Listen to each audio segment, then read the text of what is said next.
ከዓለም ድንቃድንቅ የህግ መዝገቦች መካከል የዝንጀሮዋ ካሜራማን እና የዴቪድ ስሌተር የካሜራው ባለ ንብረት ማለት ነው የተደረገው ክርክር ነው። እንግዲህ ዓለምን ጉድ ያሰኘና ድንቅ ያሰኘ እንዲሁም ደግሞ ያሳቀ ፈገግ የሚያሰኘ ነው። ይህ በ2011 በኢንዶኔሽያ የተደረገ ሲሆን ዴቪድ ስሌተር ካሜራው በዝንጀሮዋ ናቶራ በምትባል ዝንጀሮ ተወስዶ ሰልፊ ካሜራ በራሷ ወይ ደግሞ ሰልፊ ካነሳች በኋላ ይህ ካሜራ ወይ ደግሞ ኢሜጅ እሷ የተነሳችው በራሷ ያነሳችውን ካሜራ ዓለም ወዶት ብዙ ገቢ የሚያስገኝ ነበረ።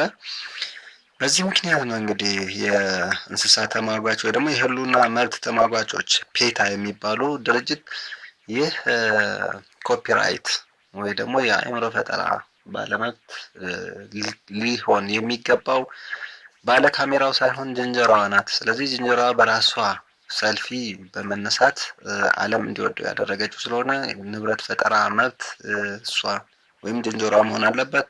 እንዲሁም ደግሞ ከፍተኛ ገቢ ያስገኘ ስለሆነ ገቢው ደግሞ ለዝንጀሮዋ መሆን ያለበት ሲሉ ለአሜሪካ ፍርድ ቤት አቅርበዋል ጉዳያቸውን። የአሜሪካ ፍርድ ቤትም ለበርካታ ዓመታት ሲያከራክር ከቆየ በኋላ እንግዲህ የንብረት ወይ ደግሞ የአእምሮ ፈጠራ ንብረት መብትን በተመለከተ ለሰዎች እንጂ ለእንስሳ አይልም ወይ ደግሞ ህጉ ለእንስሳ መብት አልሰጠም በማለት ክርክሩ ውድቅ ተደርገዋል። እንደሚታወቀው የአእምሮ ንብረት ፈጠራ እንግዲህ በኢትዮጵያም በአዋጅ ጸድቆ በስራ ላይ ያለ ነገር ግን ልክ የአሜሪካ ፍርድ ቤት እንዳለው ማለት ነው የአእምሮ ፈጠራ ለሰዎች ነው። ሰው በአእምሮ ፈጠራውን ስራ የሰራ እንደሆነ የአእምሮ ፈጠራ ባለመብት ወይ ደግሞ ኮፒራይት ወይ ደግሞ ኢንተሌክቹዋል ፕሮፐርቲ ራይት መብት መሰጠት የሚገባው ለሰዎች ብቻ ነው ብለዋልና ነገር ግን ሰውየው ወይ ደግሞ የካሜራ ባለሙያና የካሜራ ባለ ንብረቱ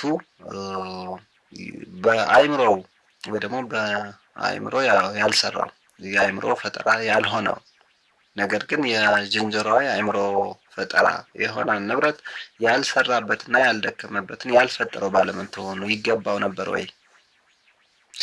ለእንስሳዋ መሆን አልነበረበትም ወይ? የእሷ የስራ ፈጠራ እስከሆነ ድረስ ሰው ያልሰራበትን ማግኘት ይኖርበታል ወይ የሚል ግን አከራካሪ እስካሁንም ድረስ አከራካሪ ነው። ህጉ ክፍተት አለበት፣ ለሰዎች ብቻ ነው።